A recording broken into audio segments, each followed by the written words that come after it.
तो मैं शर्मा आप लोगों को टॉप 10 क्लास में स्वागत करता हूँ। देखिए आज जो क्लास है व्यंजन, हम लोगों ने वर्णमाला को कवर किया और हम लोगों ने स्वर कवर किया। आज हम लोग कवर करने वाले हैं व्यंजन। क्या कवर करने वाले हैं? व्यंजन। व्यंजन क्या होते हैं, कितने प्रकार के होते हैं, सभी चीज़ों को हम लोग आज पढ़ेंगे। मैंने आप लोग के लिए अच्छे से सजा कर लिखा है कि आप लोग आराम से कर पाएँ। बस आप मेरे क्लास को आप ध्यानपूर्वक पढ़ते रहें और अपने नोट्स को बनाते रहें। नोट्स को बनाते रहेंगे तो आप अच्छे से हिंदी को आप सीख जाएंगे। ठीक है ना। तो हम लोग शुरू करते हैं व्यंजन को। किस तरह? व्यंजन। व्यंजन को बोलते हैं कॉन्सोनेंट। क्या बोलते हैं? कॉन्सोनेंट बोलते हैं। ठीक है। और व्यंजन का मतलब होता है कि व्यंजन देखो, जिन वर्डों को बोलने के लिए हमें अन्य वर्डों की आवश्यकता पड़ती है। मतलब कि एक नहीं, दो वर्डों के मेल, क्या वर्डों के मेल को हम लोग क्या कहते हैं? व्यंजन कहते हैं। ठीक है ना। तो हम लोग बात करते हैं व्यंजन कितने प्रकार के होते हैं। तो व्यंजन निम्नलिखित 5 प्रकार के होते हैं। कितने प्रकार के होते हैं? 5 प्रकार के। देखिए कौन कौन होते हैं। एक होता है स्पर्श व्यंजन, एक होता है अंतस्थ व्यंजन, और तीसरा होता है उष्मीय व्यंजन, चौथा होता है आगत, पांचवा होता है संयुक्त। ठीक है। ये 5 प्रकार के व्यंजन होते हैं। इन्हीं 5 व्यंजनों को आपको पढ़ना है। तो स्पर्श व्यंजनों की संख्या होती है 25, और 2 उच्छिद व्यंजन जो आपने देखा होगा, उच्छिद या द्विगुण आपने नाम सुना होगा। मैंने आपको अगले व्यंजन में बताया था, स्वर में बताया था। इन्हीं को मैं टोटल कितनी संख्या होती है? 27 हो जाती है। ठीक है। और फिर मैंने कहा था वर्ड जो अंतस होती है, अंतों की संख्या होती है 4, और उसमें की भी संख्या होती है 4, और आगत की भी होती है 2, और संयुक्त की होती है 4। मैंने इन सबके नाम यहाँ पे लिख रखे हैं। देखिए अब क्या क्या है। स्पर्श व्यंजन में बताया था जो क वर्ग, च वर्ग, ट वर्ग, प वर्ग, इनकी संख्या होती है 25। कितनी होती है? 25 होती है। और प्लस में 2 ये उच्छिप्त वाले जो मैंने आपको बताया था, ड और ढ, ये 2 मिलकर होते हैं 27। टोटल स्पर्श व्यंजकों की संख्या कितनी होती है? 27। यदि पूछा जाए मात्र स्पर्श व्यंजक कितने हैं तो आप बताओगे 25, लेकिन उच्छिप्त को जोड़ ले या द्विगुण को जोड़ ले तो वो संख्या कितनी होती है? 27। अंतस्थ, अंतस्थ का होता है य र ल व। ठीक है। य र ल व की संख्या होती है 4, और उसमें की होती है भी 4। ठीक है। और आगत, आगत का मतलब जो बाहर से आए होते हैं, जो विदेशों, हमारे हिंदी भाषा के बाद जो अन्य भाषा में प्रयोग किया गया वो होता है आगत। और संयुक्त, संयुक्त का मतलब 2 वर्डों जोड़कर जब एक नए वर्ड बनते हैं उसे हम लोग क्या कहते हैं? संयुक्त। तो हमने यहाँ पे लिखा है कुल व्यंजनों।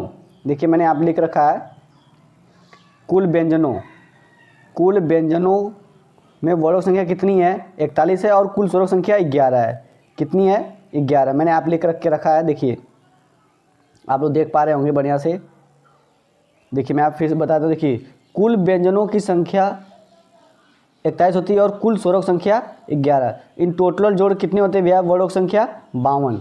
आपको बताया गया था कुल वर्डों की संख्या कितनी होती है? 52। ठीक है। तो हम लोग आगे अपनी क्लास को बढ़ाते हैं कि स्वर क्या होता है, व्यंजन क्या होता है। तो हम लोग पहले बात करते हैं व्यंजन। व्यंजन मैंने बताया कि स्वरों की सहायता से बोले जाने वाले वर्डों क्या कहते हैं? व्यंजन। जाने कि आपने देखा होगा, जैसे मैंने लिखा है, आप लिखा क, मैंने यहाँ पे क्या लिखा? क लिखा। देखिए तो क किससे मिलकर बना होता है? तो ये जो क मिलकर बना होता है, क जिसके नीचे लग जाता है हलंत, और प्लस में होता है अ। किससे होता है? अ। इन सबसे मिलकर बना होता है। तो क और अ, ये क्या हो जाएगा? क। अर्थात क एक व्यंजन है और अ एक क्या है? स्वर है। अर्थात व्यंजन, यानी कि स्वरों की सहायता से बोले जाने वाले वर्डों क्या कहते हैं? व्यंजन कहते हैं। समझ पा रहे हैं आप लोग? देखिए आगे हम लोग चलते हैं। पहले बात करते हैं स्पर्श व्यंजन की। स्पर्श व्यंजन क्या होते हैं? ठीक है। स्पर्श व्यंजन जिन व्यंजनों को उच्चारण करते समय हवा का मतलब होता है एयर, फेफड़ों से होते हुए मुख तक, कहाँ तक आए? मुख से, फेफड़ों से होते हुए मुख तक बाहर निकलते हैं, उससे हम लोग स्पर्श करते हैं। इसके लिए मैंने एक अच्छा सा ट्रिक बना कर रखा है। क्या क्या होता है देखिए, यहाँ पर मैंने एक ट्रिक बनाया बहुत अच्छे से। कंठ, तालव्य, मूर्धन्य, दंत और ओष्ठ, इन्हीं सभी चीज़ों से निकलने वाली, आप ऐसे भी कर सकते हो, कंठ, तालव्य, मूर्धन्य, दंत से होते हुए ओठ से हवा निकलती है, उससे हम लोग कौन सा व्यंजन कहते हैं? स्पर्श व्यंजन कहते हैं। तो मैं आपको बताऊंगा कंठ क्या होता है, तालव्य क्या होता है, मूर्धन्य क्या होता है। आप आराम से मेरे वीडियो को वॉच करते रहें, देखते रहें। ठीक है। और ऐसे आप नोट्स बनाते रहेंगे तो आपको अच्छे से समझ में आएगा। ठीक है। बात करते हैं अंतस्थ। अंतस्थ का मतलब होता है कि जिन वर्डों के उच्चारण में यानी स्वरों व व्यंजनों के बीच स्थित होता है, यानी कि ऐसा वर्ड बोला जाएगा जो स्वर भी और व्यंजन दोनों के बीच में स्थित होता है। ठीक है। उसे हम लोग क्या कहते हैं? अंतस्थ। जैसे मैंने य र ल मैंने आपको 4 ठो बताया था। उन चारों को क्या क्या मैंने आपको अच्छे से बताया। देखिए य जो होता है ताल से, बोलिए य देखिए निकला ताल, तालव्य, चाहे तालु से बोलता है य देखिए य बोल के देखिए आप भी। और जो र होता है वत्सर्य, वत्सर्य का मतलब दंत मूल मसूड़ा, यानी र देखिए बोलिए अब देखिए र।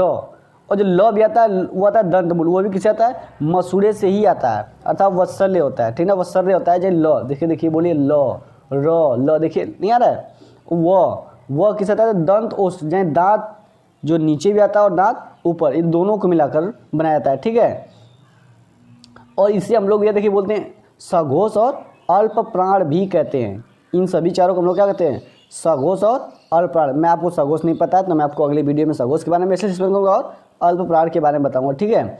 और इसमें मैंने कुछ ऐसी बातें रखी हैं जो आपको बहुत बार ध्यान है। मैंने आपको अगली वीडियो में कहा था कि यदि आपको नहीं पता य व र और स्वर कैसे होते हैं तो मैं यहाँ पर उसी को एक्सप्लेन करके यहाँ पर रखा हूँ कि अर्ध ध्वनि यानी अर्ध स्वर क्या होता है, य और व अर्ध स्वर होते हैं, कैसे होते हैं मैंने आपको कहा था अगली वीडियो में, वर्णमाला पढ़ा रहे थे, तो मैं आपको यहाँ पे बता रहा हूँ। देखिए ध्वनि जो कभी स्वर हो तो कभी व्यंजन हो, जो कभी स्वर होंगे तो कभी क्या होंगे, व्यंजन होंगे, वो क्या होते हैं, अर्ध स्वर, ठीक है। और बात करें लुंठित, मैं लुंठित भी बताने क्या था, जिन स्वरों में जीभ तालु से लुढ़क कर स्पर्श करे, यानी र जो तालु से क्या करे, लुढ़कते हैं, ये होते हैं लुंठित। लुंठित में लुढ़िया जाने वाले, है ना, यानी लुढ़कते हुए। और जो ल होता है पार्श्विक, मैंने ये सभी वीडियो मैंने आपको पढ़ाया था, वर्णमाला मैंने इनका जिक्र किया था। मैंने आपको यहाँ पे समझाने का प्रयास किया हूँ कि आप उसे समझ पाएँ, अपने नोट्स को मेंटेन करते रहें, मतलब आपको कोई दिक्कत ना हो, कहीं भी आपको डाउट्स हो, कोई दिक्कत हो, अब हमें तुरंत मैसेज करेंगे, मैं मैसेज के माध्यम से आपको उसको बताने का प्रयास करूँगा, ठीक है। और पार्श्विक को मैंने बताया था, जिन उच्चारण में हवा, जिनके उच्चारण में हवा जीभ से बगल से निकले, जीभ से ना बगल से, मतलब कि जो आपने देखा हो गलफड़े होते हैं, इसके माध्यम से निकलते हैं, उसे हम लोग कहते हैं ल बोल, देखिए ल देखिए बाहर से निकला है गलफड़ों से, जहाँ बगल से निकलते उसे हम लोग कहते हैं पार्श्विक, ठीक है। अब लोग अगले बात करते हैं उष्मी या संघर्षी। हम लोग बात करेंगे उष्मी या संघर्षी क्या होता है। उष्मी का मतलब होता है गर्मी, मैंने आपको बताया था जिन वर्णों के उच्चारण करते समय, मैंने कहा था जिन वर्णों के उच्चारण करते समय हवा की बात करते हैं कि जो हवा होती है, हवा वो मुख से किसी स्थान पर संघर्ष करे, मतलब कोई आपके विशेष स्थान होगा जहाँ पर वो संघर्ष करे, घर्षण करता है या रगड़ता है, यानी किसी स्थान पे घर्षण करता है या रगड़ता है, रगड़ खाकर जब बाहर निकलता है तो आपको उसमें या तो गर्मी या तो उष्मा मिलेगी, गर्मी या तो उष्मा मिलेगी, पैदा करते हुए हम लोग क्या कहते हैं, उष्मी, क्या कहते हैं, उष्मी कहते हैं। यानी जिन वर्णों के उच्चारण करते समय हवा मुख से किसी स्थान पर घर्षण कर या रगड़ कर मुख से बाहर निकलती है या तो गर्मी पैदा करेगी, ठीक है, उसे हम लोग क्या कहते हैं, उष्मी। और उष्मी को भी मैंने अच्छे से एक्सप्लेन किया, बनाने का प्रयास किया है कि आप समझ जाओ। स मैंने बताया था, जो बड़ा वाला स होता है वो निकलता है तालव्य से, तालव्य का मतलब तालु से, और जो खसखोर वाला स होता है उसे बोलते हैं मूर्धन्य, वो मूर्धा से निकला होता है, ठीक है। और जो स होता है वत्सल्य से निकला होता है, वो होता है दंत मूल मसूड़े। इन सभी तीनों को बोलते हैं अघोष और महाप्राण। देखिए मैं इसको भी बताने का प्रयास करूंगा, आप अगले वीडियो में आप लोग देखिएगा, मैं इन सबको जो छोटी छोटी टॉपिक छुट्टी हुई हैं मैं उन सभी को बताऊंगा, ठीक है। आप बस आप इनको ध्यान से देखते रहे और समझते रहें। और जो ह होता है यह स्वर यंत्री है, स्वर यंत्री का मतलब होता है स्वर यंत्र, जैसे कंठ से भीतर, यानी कंठ से भीतर से निकले, इसे हम लोग सघोष और महाप्राण कहते हैं। तो आप लोग इस वीडियो को आप डाउट्स में बनाए रहेंगे तो मैं आपको उसे क्लियर कर दूंगा, आप इसे डाउट्स में न रखें। मैं अगले वीडियो में आपको क्या करूंगा, अच्छे से एक्सप्लेन कर दूंगा कि ये अघोष क्या होता है, महाप्राण क्या होता है, सघोष क्या होता है और महाप्राण क्या होता है, ठीक है। तो हम लोग आगे बात करते हैं, क्योंकि यदि मैं ज़्यादा बड़ा वीडियो बना दूंगा तो आप कहेंगे कि सर लिंदी बना। मैंने कहा था घंटों का मिनटों में पढ़ाने का, क्योंकि मेरा काम है आप लोग को सिखाना, क्योंकि एक बार आप हिंदी सीख जाते हो तो आप दोबारा कहीं नहीं पढ़ेंगे, आप दोबारा कहीं पढ़ने की आवश्यकता नहीं पड़ेगी, आप एक बार में पूरा कवर कर पाएंगे, ठीक है ना। देखिए तो हम लोग बात करते हैं आगत व्यंजन की। आगत का मतलब ऐसा लग रहा है कि आया हुआ है ना, आगत, गत का मतलब आ गया है, यानी वे व्यंजन जो हिंदी भाषा में दूसरे भाषाओं से आए हैं, मतलब कि हम लोग की भाषा नहीं है।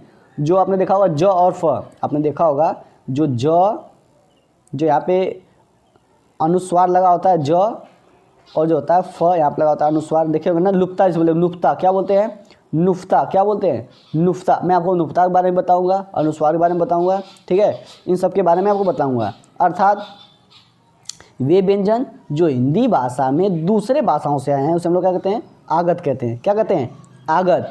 ठीक है। और इसी लगे हम लोग देखते हैं संयुक्त। संयुक्त क्या होता है? वे व्यंजन जो दो व्यंजनों के मेल से उत्पन्न या बोले जाते हैं। जैसे मैंने आपको बताया था क्या क्या वजह से मैंने यहाँ पर लिखा र लिखा, यहाँ पर मैंने लिखा र, तो अब र को क्या लिख सकते हो? यहाँ पर र हो जाएगा और हलंत हो जाएगा और प्लस में क्या हो जाएगा, सॉरी देखिए जैसे मैंने कहा था ज्ञ, आपने देखा होगा ज्ञ कि मैंने बताया था, जैसे आप आता है ज्ञ, तो ज्ञ के आप क्या लिखते हो? ज लिखते हो और इ लिखते हो। ये लिखते हैं ना हम लोग, ज और इ, ये दो वर्डों से मिलकर बने होते हैं। इन दोनों वर्डों के मिलने से तो बना है ज्ञ हम लोग का, अर्थात ये क्या हो जाएगा हम लोग का संयुक्त, ठीक है। और इनकी संख्या कितनी होती है? 4। कितनी होती है? संख्या 4 होती है, मैंने आपको बताया था। यानी ज्ञ जो होता है ज और इ से बनाता है, ये होता है संयुक्त, यानी दो वर्ड मिलकर ही बने होते हैं, ठीक है ना। तो आपने इसको अच्छे से देखा होगा, आपको समझ में आया होगा। तो मैं चाहूँगा इसमें फिर से एक बार रिवाइज करता हूँ आपको। देखिए हम लोग को यही जानना है व्यंजन, यदि आप इसको अच्छे से कवर कर लेते हो तो आपको फिर आगे पढ़ने की कोई आवश्यकता नहीं है, बस इतना ही आपको ध्यान से पढ़ना है। इतने आप ध्यान से पढ़ लेते हैं तो आप पूरा कवर कर पाएंगे, ठीक है। क्या क्या पढ़ना देखिए, व्यंजन, व्यंजन 5 प्रकार के होते हैं, स्पर्श व्यंजन, अंतस्थ व्यंजन, ऊष्मी व्यंजन, आगत व्यंजन और संयुक्त व्यंजन। और स्पर्श व्यंजनों की संख्या होती है 27। कितनी होती है? 27, ठीक है। और अंतस्थ की संख्या होती है 4, ऊष्मी की होती है 4, आगत की होती है 2, संयुक्त होती है 4। और मैंने सबको लिख के बताया टोटल वर्डों की संख्या कितनी होती है? 52। यदि मेरी वीडियो आपको अच्छी लग रही है तो प्लीज़ मेरे दोस्तों, मेरे भाइयों, मेरा सपोर्ट करें और लाइक शेयर सब्सक्राइब करते रहें। मैंने बीच में एक बार भी पढ़ाते वक्त आपसे नहीं कहा कि आप लाइक और शेयर करें, क्योंकि आपको अच्छा लगेगा वीडियो तो लाइक शेयर करेंगे, नहीं अच्छा लगेगा डिसलाइक करेंगे, कोई दिक्कत नहीं है। लेकिन आप अपने हिंदी को अच्छे से स्ट्रॉन्ग कीजिए। मैं मेरी कामना भगवान से। धन्यवाद।